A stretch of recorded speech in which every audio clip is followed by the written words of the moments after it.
multisystemic, debilitation, and often fatal muscular disease. The United Pompeii Foundation was formed to assist those affected by Pompeii with the medical costs and other expenses that they may not be able to fully cover through their insurance. Visit UnitedPompeii.com to learn more and to make a tax-deductible contribution to the United Pompeii Foundation.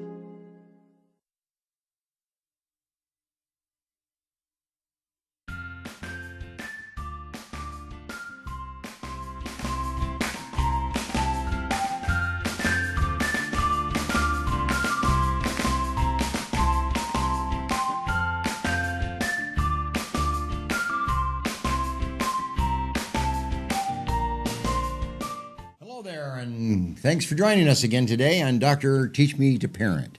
We have a great program today as we look at healthy relationships, especially healthy relationships in the home, healthy relationships between the parents, healthy relationships between parent and child, and how you build parent relationships that are healthy and healthy for the children and give them a future that's going to be a positive future and a hopeful future. So we have a very special program. We're going to take a look at a book today entitled Intentional Attachments. And that was written by our guest, Theresa Ramos. And I'll introduce her in a moment. But what I like to do is put it in perspective first. And I'm going to give you a little quote to kind of think about. And this will put our program in perspective. It says this: parents are those who tend to make up rules for others and exceptions for themselves. And unfortunately, that's often kind of what happens in a home. In a parent, parents make up the rules. That's not good. It should be a family that makes up rules, not parents.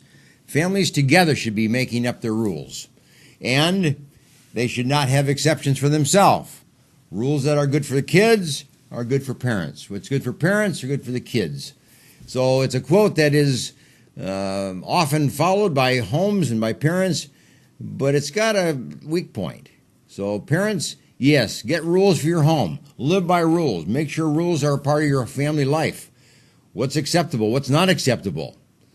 But make them up together as a family and include yourself as part of the rule making in your life. Okay, now we're going to take a look at a counselor today, Theresa Ramos, who has written this great book. I've read it twice, actually, Intentional Attachments. And Theresa is involved in a parenting project. We have classes for parents. They have classes for anger management. They have classes for personal counseling. And you'll go access her on the website that's there on the screen before you. So welcome. Theresa. I'm glad you're with us today. And I have to congratulate you. It's a small book. It is. But it's a powerful one. It's an important one because it addresses an important topic. And the topic really is healthy relationships. So let me do two things. One, I want to talk about attachments, the title of your book, but put in perspective what a healthy relationship is. You know, we have families that run the gamut from very, very healthy relationships to very, very unhealthy relationships. So what do you think about when you think about a healthy relationship? Healthy relationships are about trust. They're about equality. Mm-hmm. They're about the ability to conversate and communicate and be able to share your feelings, your thoughts, your needs, and your wants without being subject to ridicule and judgment. Well, that's a powerful statement. Trust is a big thing. It is a huge thing. You have to build a sense of trust. Yes. And, you know, trust is that you have delivered on your promises. Absolutely. I mean, you have a whole history of delivering on your promises. That's trust. Yes. You know, and that you're not going to violate, you know, the rules or violate me as a person. Absolutely. But then over a long time that has proven. Yes. And then out of that becomes healthy relationships, huh? Absolutely. I mean, that's the foundation. So. That's the foundation. If you don't have trust, you don't have boundaries, you don't have security, at some point in time, you tend to back away and turn against or away from the people in the family. Okay, so you title your book, Intentional Attachment. Intentional attachment. I gather attachment is the key word here. Yes. You know, that you want parent and child to attach, parent to parent, husband to wife, partner to partner, to attach. Absolutely. But do it in an intentional kind of way. And I think that's the key word there, as to what you mean by that. Help us understand your thinking as you title this book. For a lot of people, attachments are very scary. They're Yes, afraid. I can see that, yeah. They're afraid to be connected to somebody else because, again, they don't have that trust. They don't have that ability to be safe. Yeah. And so when we look at intentionally going, okay, I want to find a partner or a family that I can be secure with, that they trust me, I trust them, and I'm looking for that, as opposed to just jumping into a relationship because, it's there. So there's got to be some hallmarks. There's got to be some indicators, Absolutely. that, okay, this is a healthy person, and it's likely then if I had a relationship with that person, I'll have a healthy relationship. Absolutely. There's a lot of red flags out there that people miss because they don't want to be alone, because we're social creatures. Sure. However, they're not willing to look at themselves and see some of their deficits and what they may need to change and improve upon before they can get into a healthy relationship. They're just wanting a relationship, and they're willing to sacrifice the safety net that we're looking for in a happy, healthy Go relationship. back over that, because that's a very key word, I think. You talked about before. You don't just go get a healthy relationship. Yeah, You prepare yourself. absolutely. Apparently, what you're saying is that you prepare for a healthy relationship, and then you attach yourself to a person who's healthy, and now you have a healthy relationship. Yes. But you have to do some homework yourself first. Absolutely. You just don't go find somebody out there who's going to make you a healthy person. No. You're Which not. is that's the easy way. Unfortunately, But that it work. doesn't help. It doesn't work. doesn't Yeah. work. It really doesn't. So there's a sequence. Absolutely. So you got to take care of yourself first. You got to bring yourself up to a healthy level of living. Absolutely. And there are a lot of people that are afraid to do that because that means they have to start looking at themselves, some of their habits, some of the things that are dragging them down. They're having to deal with what we call past emotional traumas, and making sure that those past emotional traumas are not getting in the way of their healthy Sure. relationship. Every family, every person, comes from a history of trauma of some form. Of some form. I mean, it may be very intense. Yes. Or it could be just kind of upsetting relationships, but they're traumatizing. They're emotionally impactful. Absolutely. And sometimes you just kind of overlook that. Just say, well, it's no big deal. I'm over it. I've passed it. That happened years ago. And But they're you not. carry it. You carry it and you carry it. Because a lot of people allow things to live in their head rent-free. They're not getting rid of that trash. They hold on to it, and they can't figure out why they can't move past it. It's there. How do we manage it? That's right. That's right. But you talk about a healthy relationship. I'm going to ask you this, Theresa. Did you grow up in a healthy relationship? Were you a product of a healthy home, a healthy family life? Did you come from that background, or did you have to kind of work at that and kind of create a kind of a healthy life yourself, and then become attached to a healthy person and go on and build your healthy adulthood? I came from a military family. Okay, And we that moved tells a lot right there. You moved a lot, I'm sure. We moved a lot, and it was not uncommon to be in 3 different schools in one school year. And so it was difficult to learn to make friends. Yes. And be a part of a community because 3 months down the road, 4 months down the road, we're somewhere else. That's a trauma in itself, isn't it? It is. When you attach yourself to people, friends, and, as a kid. Absolutely. And then all of a sudden you up and you leave. And you're gone. And you left these people behind forever. Yeah. And now you have to start that all over again. Absolutely.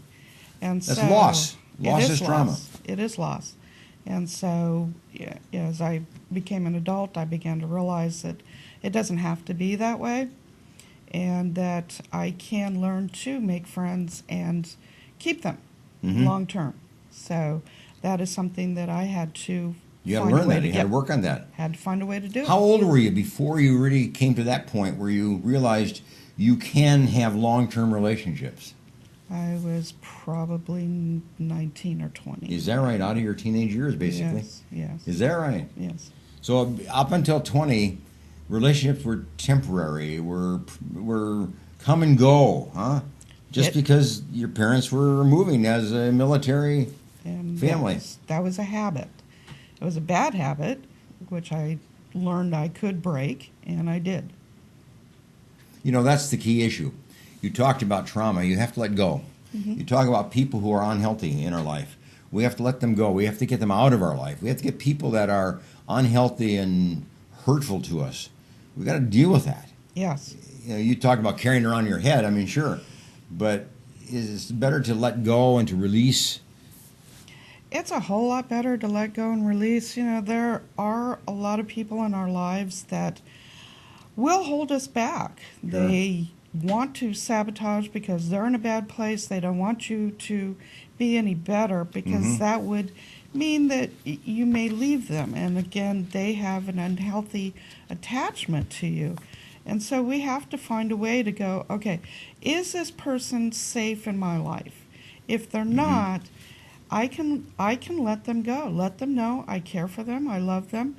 They're just not good for me. And so I need to say goodbye. Yeah. And that's a tough thing for a lot of people. Again, we become attached to people either in a healthy way or a dysfunctional way. Apparently, people can be very hurtful, more than anything else in our life. Absolutely. You know, people are mean-spirited. They can Sometimes be. they mean to be that way, and sometimes they don't mean to be that way, but they are. But we have to deal with that. Absolutely. Yeah. There's a lot of people that their language is extremely destructive, and they don't recognize that. They I was going to ask you about that. Could you No. speak about that here in terms of the harshness with which people speak Yes. and the inappropriate language that is often used? And we accept that. We tolerate that. We allow that. When we really should stop it. We really should cut it off. Just say, you know what, the way you're speaking to me is very unkind, and I am not willing to accept that.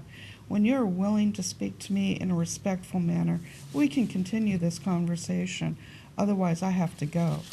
Most people can't say that. No, They don't know how to say that. They don't know You how. have to train them to say that. Absolutely. You're a counselor, and I assume that you train people to cut relationships. Sometimes you have to cut the relationship, but sometimes you just have to just cut the conversation. Absolutely. You don't have to cut the whole No. relationship. You just have to stop that kind of talk, Absolutely. that kind of referencing, that kind of language. Absolutely.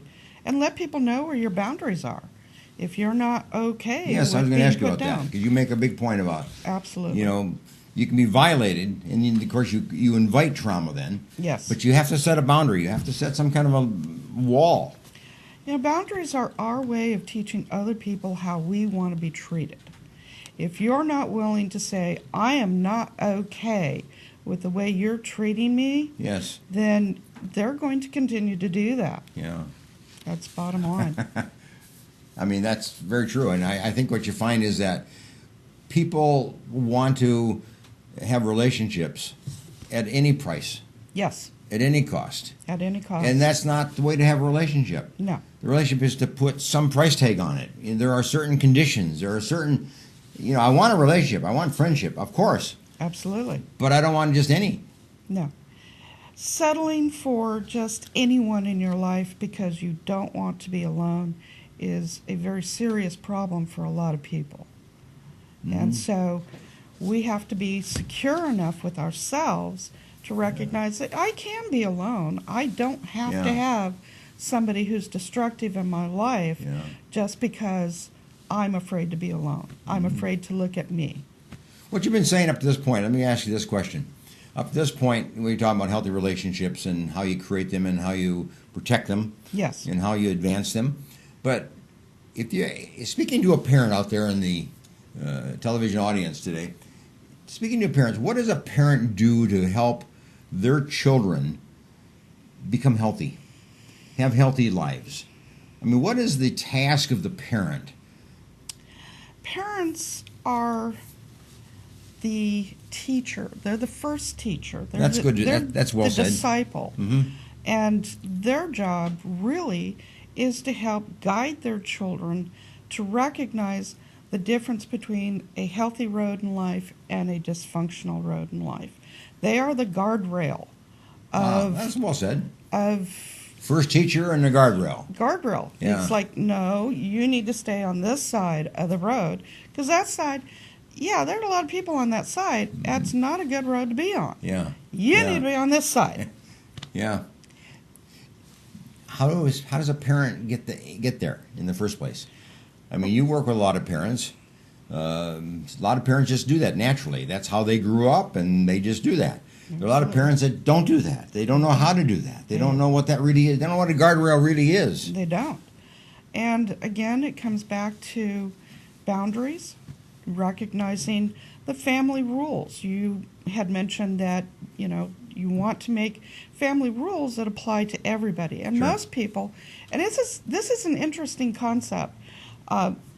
Basically, everything in our adult lives that is of any meaning, we have written rules. Mm-hmm, we really do. Mm-hmm. You open up a checking account, you take out a mortgage, whatever it is, you have written rules. In our families, which is the most important job, we do not have written rules. Mm-hmm. And we want to be able to go, hey, let's talk about these are the written rules, and put them in positive terms. Mm-hmm. We will be respectful in our home. We will talk to each other with kindness. Yes. These are things that if they're written down, now we start getting these ideas into our kids' heads. Mm-hmm. And children will learn the language that they are taught. Sure. If you're cussing and cursing and screaming and yelling, that is exactly the language they're going to learn. Mm-hmm. If you are talking to each other with compassion, kindness, understanding, recognizing personal boundaries, emotional boundaries, they're going to learn that too. That's profound. That's profound. Because it's learned behavior. It is learned behavior. And you follow the people in your life who are your teachers. Absolutely.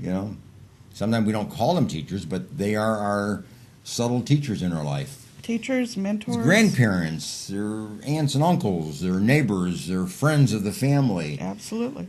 I always say that as a parent, you need to be careful who you bring into your home, too. You do. Because they're going to influence your kids. They are.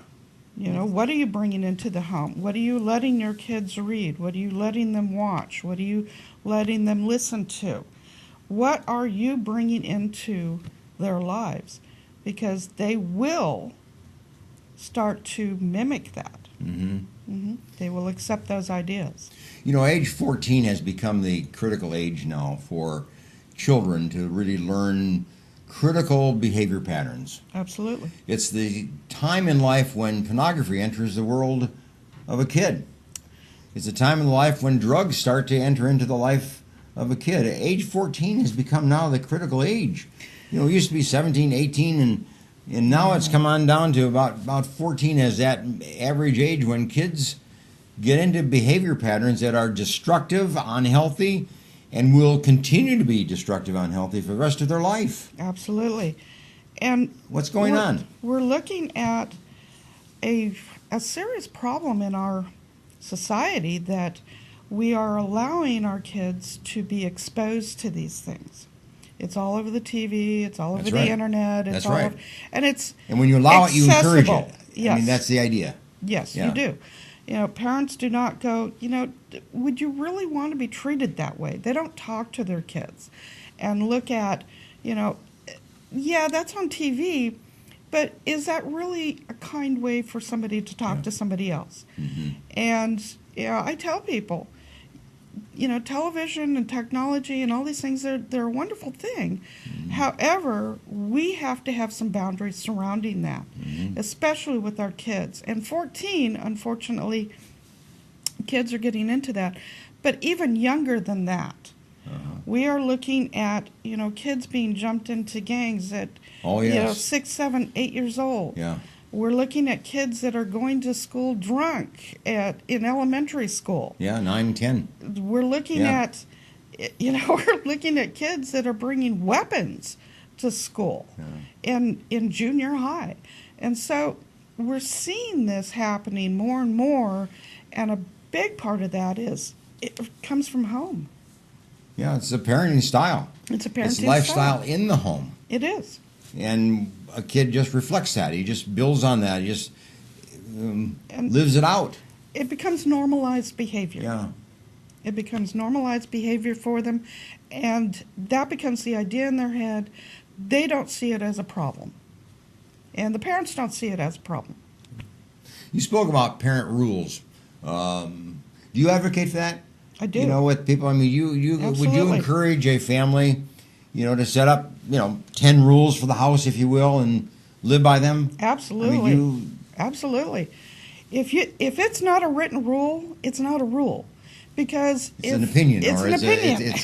it's a feeling for the day or for the moment. Absolutely, based on energy and mood. Yeah. And if it's only in our head, then it changes based on energy and mood. Yeah. If it's written down, now it's not based on energy and mood. No. This is the family rule. Yeah. Let us follow our lives this way. What 3 rules do you have, that you would say, okay, every home, every parenting relationship, every family should have at least these 3 rules? What are they? Be respectful to anyone in the home, including animals, furniture, everything else. Okay. Let's be respectful in the home. Communication needs to be kind and compassionate. We're looking at, using green flag words when we're talking to other people. We're looking at expressing our feelings in a way that is safe. And to have trust. This is a big deal. Respect, compassion, And trust. and trust. Those are huge. Trust builds because you follow through. Yes. You do what you say. If you're doing the first 2, you're going to have trust. But if the parents don't follow the rules, if Yes. they're the exception, as I was saying in my opening quote, Absolutely. if parents kind of make rules for the kids but don't make rules for themselves or don't include themselves, what good are the rules? The rules are no good. So everybody needs to be a part of these rules. And when they are, then people start to move towards each other. They start to care for each other. They start to look towards each other. And parents are not exceptions to the rules. The old adage, I'm sure everybody's heard, do as I say, not as I do. It doesn't work. It really doesn't work. We like it, though. Yeah, we love it. We can hide behind that. We can hide behind it, but it just doesn't work, especially in parenting. Yeah. Whatever language you are using, your kids are learning that language. You use that word language. That's kind of an interesting concept. It's it's kind of like not just a dialect. No. You're talking about. You're really talking about kind of a tone. Yes, You're talking about an attitude. absolutely. You're talking about kind of a motive. It's the ability, it's how we communicate. And we can communicate in a very functional way with compassion, understanding, first seeking to understand where the other person's coming from, then letting our position be known. We start to recognize that green flag words that allow defenses to come down, is very important. Understanding that people's feelings are extremely important, and using words that will allow them to feel safe to talk about their feelings instead of putting those feelings down is extremely important. And this is a language. It is yes. It's an emotional language. Yes, As compared to a cognitive language, if you will. absolutely. But it's very strong emotion. It carries Yes. with it a meaning. It carries with it a whole sense of feeling. Absolutely. That you convey. Whether you regard other people with respect or you regard other people with disrespect. Absolutely. I mean, it's in that tone. Yeah, If you allow it, it's going to happen. it will happen, and it happens quite often. You spoke about teachers, about parents being the first teachers, Yes, of their kids, and which I agree with you, because that's where you learn not just your colors and your ABCs, but you learn some really basic skills of relationship that you play together, appropriately and fairly and in a sharing kind of a way. Absolutely. If you look at Erickson's stages of development, the first stage is trust versus mistrust, and it's from 0 to 1. And guess what? Often kids, even at 8, 9, 10 months, are learning that they can either trust the person, the big blobs in their life, because reality is when we're born, we don't really see very well. Our eyes haven't really settled, so it's kind of a big blob. And so these big blobs in our lives are either there to, take care of us, watch over us, feed us, diaper us, make sure we're not too hot, we're not too cold. They play with us, sing with us, they hold us, they're comforting, they're there for us. Or those big blobs are not there for us. Yeah. They don't answer our cries. They don't necessarily change our diapers. Maybe they feed us, maybe they don't. They create pain. They create pain. Distress and discomfort. And even at 8 to 9, 10 months old, they know the difference. Yeah. And can tell the difference. And if they're starting out on the foot of mistrust, what's going to happen to the rest of their lives? Well, it's going to go down. It might. Yeah. It might. So you really do place a lot of emphasis on that first year. Absolutely. Of life, in the sense of not because it's just the first year, but because there's a trust relationship that's important to learn in that first year. Absolutely. And if you don't learn to trust the people that hold you and care for you, you're going to have a whole life Yes. of not trusting people who come into your life who say that they care for you, who say that they love you, who say that they want to be part of your life. But they're you not. back off because you've had this basic kind of experience that you can't trust people. Absolutely. You can't trust people who say that they can be trusted. You can't trust people who present themselves as the trusted individual of your life. Absolutely. Namely the parent. You're afraid. You're afraid. Big problem. And it starts right in the very first year of life. Absolutely it does. Yeah. Yeah. And we're very, very cognizant, even at that time, of what feels good and what doesn't feel good, what feels safe and what doesn't feel safe. Mm-hmm. You can't express it. You don't have the ability to say, hey, Sure. I'm not comfortable right now because you're scaring me. Yeah. We can't say that. We don't know how. But it's there. Mm-hmm. Those feelings are there. And they get buried in the subconscious mind. And then we continue to grow up, and those fears are still there. But it's not only the parents, even that first year of life. Absolutely. There are babysitters, there's grandparents, there's extended family members, there's caretakers who come into the life of a child. Absolutely. What you're saying then is that whoever orchestrates the people in the life of a child have to be very careful. Absolutely. To make sure that those people are people who will create trust, not create distrust. Absolutely. And you need to be aware. You are the safety net for this child. And if you're you set the rules, basically. You set the rules. Tone. If you're letting people into their lives that are not very functional for them, then basically, what are you doing? What are you going to have? What are you doing? Yeah. You're not being there for your child. Mm-hmm. Mm-hmm. Well, we're going to take a break. Okay. And this is a good chance to give you kind of a question to think about when we come on back, and we'll kind of pick this up in the sense of moving on into the healthy lifestyle that prevails in a home particularly. What are some of the things that have to be taught? What are some of the things that really need to be part of a home so that a healthy lifestyle emerges from year one, as we've been talking, year one, on into adulthood? Absolutely. There are times when you have to kind of really teach certain kind of behaviors. There are times when you have to kind of deal with people who are creating a mixed message, for you. There are times when you have to really make sure that there are experiences that are entered into. You provide them. I mean, you know the story. So how do we build this kind of trusted family, this trusting family, this healthy family? So we're going to do that when we come back, okay?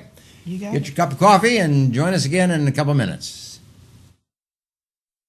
The Green Gables Care Home is a 24-hour assisted living facility for the elderly located in Clovis, California, offering spacious private and semi-private rooms which are wheelchair approved, catering to the special person in your life who needs attention and wants to live in a loving home environment. The Green Gables Care Home has assisted living in secured homes for elderly with Alzheimer's, memory loss, and for your loved ones needing assistance with their activities of daily living. Call 559-297-9438 and visit greengablescarehome.com. Sometimes good intentions hurt rather than help.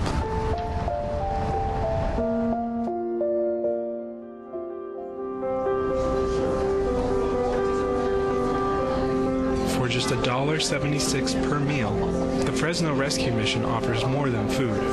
We offer hope. Please donate today. Do you need a locksmith? Layman's Lock and Safe Service and Repair is available for you. 559-228-1805. Gained a lot, learned a lot, and got a lot of love.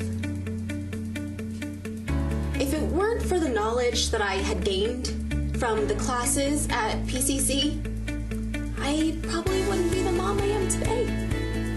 See, there it goes. I would love you to meet my son, Aaron. My situation was very difficult. I didn't know how my life was going to turn out. We graduated in June of 2010, and we got married in July. And through family, the Pregnancy Care Center changed our lives. The Pregnancy Care Center was a huge, vital part in helping me walk through that pregnancy, in educating me and loving on me during that time.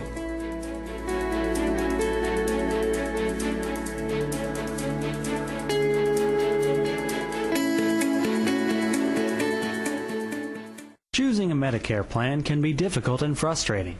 Susan Hatch can guide you through the Medicare maze and help find the right plan for you. Susan helps people understand the confusing and drastic changes that occur every year in Medicare. Susan will only recommend plans that will protect your assets and allow you to continue to see your personal doctor. As a 100% independent agent, Susan is not controlled by any particular insurance company to steer a person onto any one particular plan. Susan was awarded the #1 Medicare supplement agent in California. Look for Susan's Medicare question and answers every Monday in the Fresno Bee. Call Susan at 559-307-2287 and visit MedicareToday.net. CentralValleyTalk.com.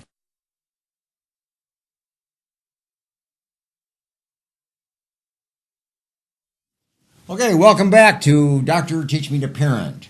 Theresa Ramos is our guest today, a counselor and offering classes in parenting, classes in anger management, and access to her is there on the screen on her website. So, but Theresa wrote a book along with Todd Bingham entitled Intentional Attachment. Intentional Attachment.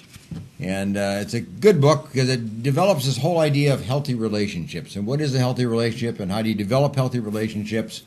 And how, as a parent, how do you go about building healthy relationships within your children, within your home, so that everybody in that home will reflect kind of a healthy relationship? So that's what we've been talking about. And I posed to Theresa at the break that we come back and just kind of look at this issue of how do you work within the context of a family and make sure that healthy relationships are built into it. In some cases, they're not there, and you have to revitalize a relationship. We have to revitalize the home and the relationships in the home. Absolutely. Other times, you just have to vitalize it. You just have to kind of build it initially because it never was there. How do you go about vitalizing and revitalizing the quality of health of a home? One of the biggest things that you want to recognize is that there's two people. It's not one person. And so it can't be just your personal agenda. You have to recognize the other person's personal agenda. And unfortunately, a lot of people go into a relationship thinking that the other person is supposed to just take care of them and not really reciprocate. And that just doesn't work. We need to have both people working together to make that relationship happen. In other words, mom and dad need to talk. They need to talk. They need to be on the same They need page to at make the sure same that time in the same book. You agree on even when you have differences, you have to agree on one or the other and work together. And work together. And often people get into relationships way too early. They do not talk about things like money and where we're going to live and what goals do we have. And they have no idea what the person's background is. Sure. And they're not asking those questions. Just like having a child too early. Too early You're is not ready. a problem. Not ready. You haven't kind of formed the way in which you're going to live as a family. Absolutely. And if you don't do the interview process before you actually decide to have this relationship with somebody, you're missing a step. Yeah. And that's a big problem for a lot of people. You know, they know somebody for 6 months and then they move in together and they've already got a baby on the way and they have no idea who the other person is. That's right. I wrote my book on Dr. Teach Me to Parent, and in the early chapter, I talk about this issue about, are you ready to be a parent? Absolutely. You know, are you just going to raise your children as you were raised, or are you going to do it differently? Are you going to? You know, and what are the qualities that you have as a potential parent? Absolutely. And for a lot of people, they'll parent just like their parents because it was normalized. That's right. That's how grandma and grandma did it. Grandpa did it. That's how mom and dad did it. I came out fairly well. It'll be okay. I'm here. But we live in a different world, though, Theresa. And this is, I think, the critical issue. You know, when you were raised and I was raised, okay, whatever our parents did worked, okay? Sure. Yeah. But we're in a different world today. Yes, we are. That very same kind of parenting then may not work today. It may not. It may not work at all. I mean, maybe more guardrails are going to be needed today than ever before. We have to have a whole lot more guardrails because there's so much stuff out there that is not really very functional for kids, especially young ones. You know, as they start to get older and they become more cognizant of the world, that's great. They can start to really make their own decisions. But when they're younger, they don't have that ability to decide, okay, this works, this doesn't work, because they're being exposed to it too early. When you, in your chapter about revitalizing relationships in a home, assuming there that home is kind of flat, you know, it's not particularly healthy, but it's potentially so. It could. It can be. It could be. It can be. What are 2, 3, 4, 5 things that you can kind of tick off that would say, parents, if you did these kind of things, you're on the right track? It may not totally work, but you're on the right track. Just keep going. Just keep doing it. What are some of the things that you particularly recommend?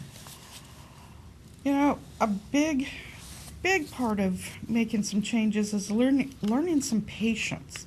Okay. A lot of people want everything right now, this second. It has to happen. Reality is that's not how life works. And the word wait. Yes, wait. is a word to teach to children. Absolutely. It's like, you know, it'll be okay in a couple of minutes. It'll be all right. And so patience, learning that. Recognizing the ability to be respectful in your words. You know, saying please, thank you, asking permission instead of taking. Kind of a level of kindness. A kindness. Kind of, I refer to those kind of words are soft words. Absolutely. You know, using soft words in a family. Absolutely. And oftentimes people, they don't say that. They expect their kids to just do for them, and they don't say thank you. They come home, they've been at work all day, and they start screaming and yelling at their kids because, you know, the backpack is on the floor and the shoes are on the floor.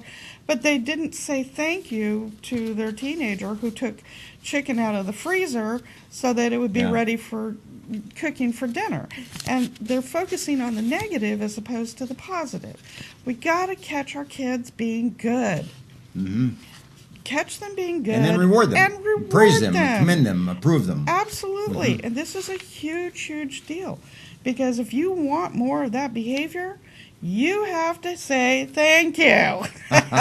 Otherwise, if the only time they get attention is when you're yelling at them for doing something wrong, that's exactly the behavior you're going to continue to get. You put that in your chapter of revitalizing. So I assume what you're really saying is that if families are existing, so to speak, without those kind of factors, without those behavior patterns, to start to introduce those behaviors, start living that way, start talking that way, start relating that way. The strength, the happiness level, the joy level in that home, the healthiness of that level of the home, physical healthiness and emotional healthiness will start to emerge. I mean, that's kind of what you're saying in your book here. Absolutely. Yeah. Absolutely. When we are more compassionate towards other people, when we are kinder to other people, when we are accepting of other people, as opposed to constantly stomping on them for their ideas, for their feelings, and for everything else, you know, people tend to start to emerge and become, they want to talk to you. I was going to ask you that very point. It's almost like this is what children want. Yeah, they do. You know, this is what husband wants. This is what wife wants. Yes. You know, is a healthy relationship, a healthy home. We don't want homes that are dysfunctional and yelling and screaming and things being broken and we don't want chaos, that. you know, existing. We don't want that. We don't want that. Nobody wants that. No, they don't. They want to feel safe. They want to be loved. They want to feel that they can show their soft underbelly and nobody is going to judge them or attack them for it. And that's a good thing. That's a healthy thing. It's a tough thing for parents to learn right on the spot. But, it's tough. You know, and start introducing into your family life.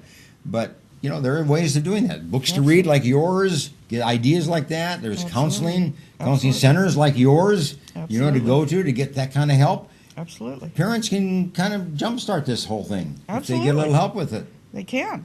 And there's lots of resources out there. Yeah. Yes. Well, now in your book, you come to the end. Yes. And it's a long end. Yes. You have 22 points. Yes, I do. Here at the end. And it's the kind of the meat of your book. Sometimes you see the book in the middle, but the meat of your book here is at the end. And you call them winning strategies. Yes. You know, things that are certainly important in a home to be healthy. Yes. You know, to be happy. Yes. You know, and to make sure that the lifestyle of the kids is successful, achievement-oriented. They do well in school. They do well in their social relationships. You know, all that. And so we're not going to go through the 22 points. No. But let me give you one. You talk about self-care. Yes. What do you mean by that? You know, if we are so exhausted and tired and hungry and thirsty and everything else, and we're not in our right-centered mind, we tend to have very little tolerance. Everything becomes a crisis. We can't handle anything that is going to get on our nerves, so to speak. We're not ready to deal with that. And so the first thing we got to do is we got to be kind to ourselves and compassionate to ourselves. If you've had a really long day and, you know, it's just been craziness, you're hot, you're tired, you're hungry, stop at a 7-Eleven and get a water and a snack bar and sit there for a couple of minutes and just kind of relax, listen to some music, and then go home. Because so if you take care of yourself first. Yes. You know, you can then be much more effective. Then you can start to deal with everything else. Yeah. But if you're just not ready to do that, it's not going to happen. Another one of your points, of your 22 points, you talk about practicing gratitude. Yes. Homes lack gratitude. They do. Many, many homes lack gratitude. They really we do. In our relationships. We do in our... We don't... Gratitude isn't something that naturally flows. You know, it's something you have to learn. You have to learn to do it, and you have to then practice it. Absolutely. And you talk about practicing gratitude. How do you do that? Well, first off, we got to start looking at the things we have in our life that are good. You know, and there are things. And there's so many good things. And oftentimes people get up in the morning and they're in their own head, they're crying and complaining about, this is wrong and that is wrong, and Sure. I got this to do and I got that to do and Yeah. everything else. But they're not recognizing that, you know what? You're in a safe place. You've got a nice bed. You've got a really nice home. You've got people who care about you and love you. And start with that. Thank you for having people in my life that do care about me. I read a research study the other day showing that written notes are powerful They are. as a way to express gratitude. They really are. And that people that receive written notes assume that they are genuine Absolutely. and that they are honest Yeah. and that they were sincere Absolutely. in being provided. So written notes of gratitude, parent to child, parent to parent, husband to wife, and so on. Written notes of gratitude is very important. Absolutely. We don't do it, though. We don't. Take the time to put a little note in the lunchbox that says, thank you for being my There you kid. are. Have a great day. There you are.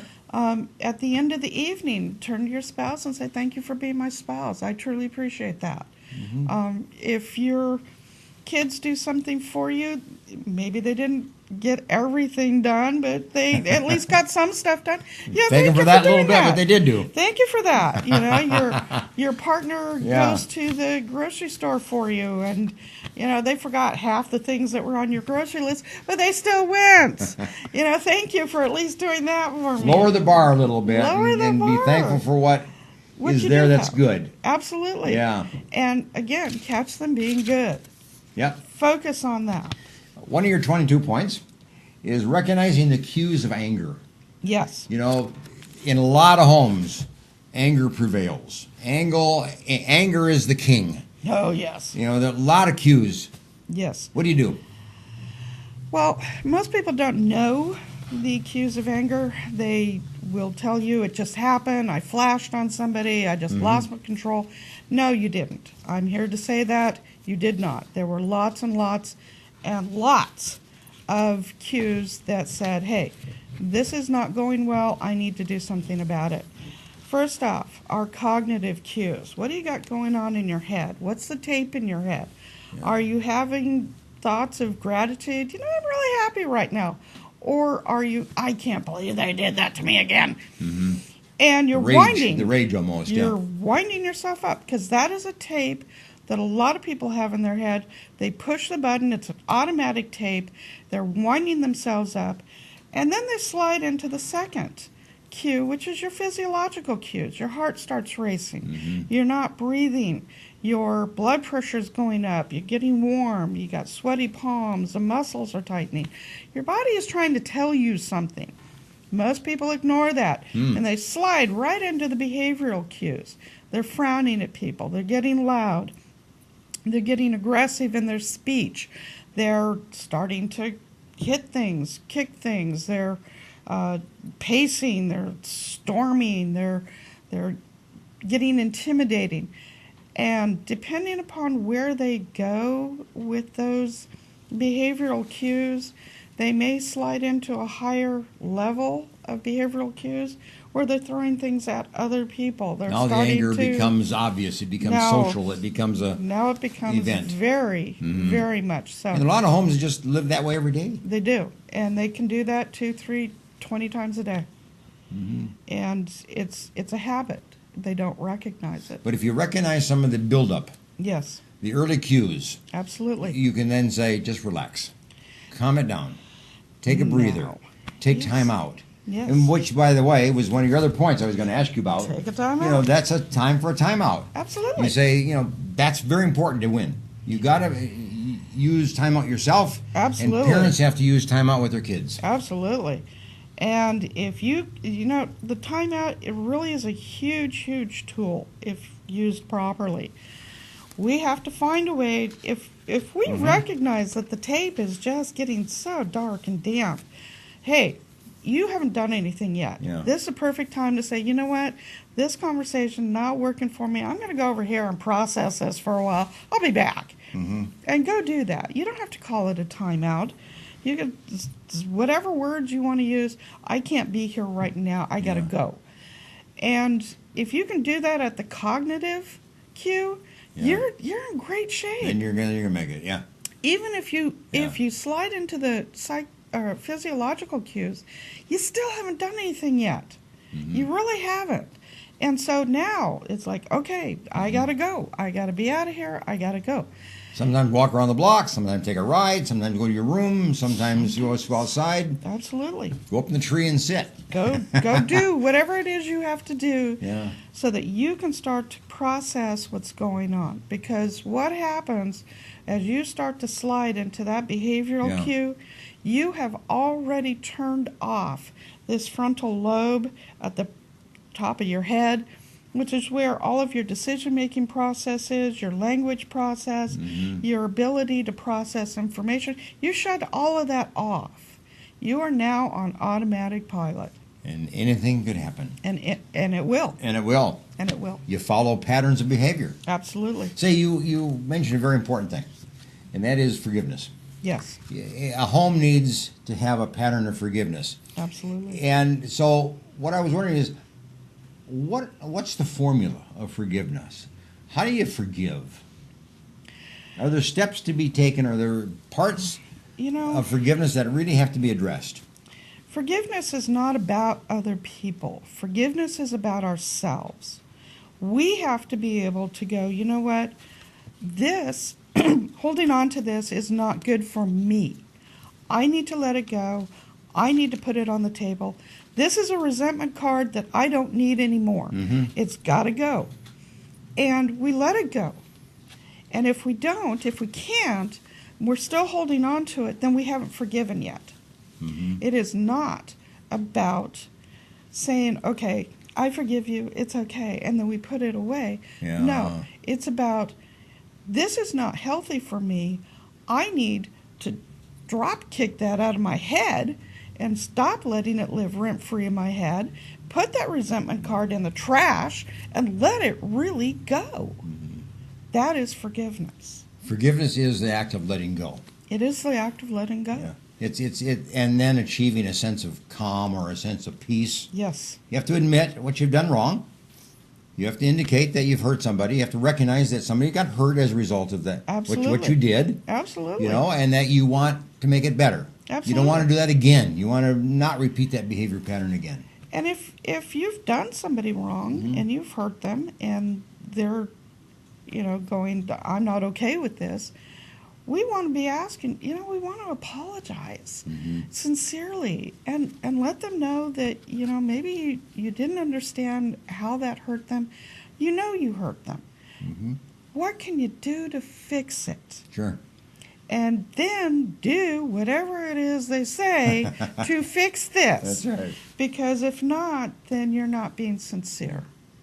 Theresa, you have a counseling center. Yes. And you offer classes in anger management. Yes. You offer classes in parenting. Yes. You provide individual counseling, family counseling, in your center. Absolutely. If somebody wanted to access help from you or from your staff, and you have a larger staff, you have volunteers and so on that help you, how can they do that? How can they contact you? Well, we do have the website, www.ahctherapy.com. You can call us. Our office number is 559-261-4008. You can walk into our office. Where is it located, by the way? Our office is located at 1553 West Shaw Avenue. We are on the south side of Shaw, between West and Fruit. Okay, so it's easily accessible. It is.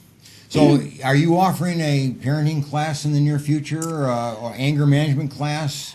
Anger I assume you do those on schedule, so. Yeah. Anger management is ongoing. So once you're registered and you do your intake assessment, you're in group. Parenting we do once every other month or so. My next parenting class will be the Sunday the 5th of January and Sunday the 12th of January. Okay, so they would come like for 2 sessions. 2 sessions. All it's day. 2 6-hour days. 6 hours days. So parenting is available. It is available. Parenting help is available. Absolutely. You can get your book. Certainly. Yeah, absolutely. It's a good book. As I said, it's a small book, but it's a powerful book, and it's wisdom. there's wisdom in here in terms of not just healthy relationships, but how to live above the line and how to build into your children a sense of healthiness. Absolutely. Yeah. You know, the strength of our attachments really says something about us, our ability to, deal with the traumas that we may have had in the past. Sure. And feel safe and comfortable in what we have today. Mm-hmm. And that's okay. Well, we're going to end here, but anyway, thanks for your insight today. It was good. Thank you. Just want to recommend my book to you. It just came out, my new book called The Psychology Missive. It's a book for law enforcement officers. And if you're thinking about law enforcement, you're in law enforcement, or you know somebody in law enforcement, it's a very good book. It deals with the issues that happen on the street of law enforcement and in the homes of law enforcement, and how law enforcement people can protect themselves and live a healthy life themselves. So Barnes & Noble, Amazon, certainly a place to get it, or my office, which is noted there on the website that you can contact as well. Here's the final quote as we end today and put this in perspective. Don't be a carbon copy of someone. There you go. Make your own impression. There you go. That's what we want. That's your own what we healthy want. impression. Teresa, thanks for today and see you next week. Bye for now. Thank you.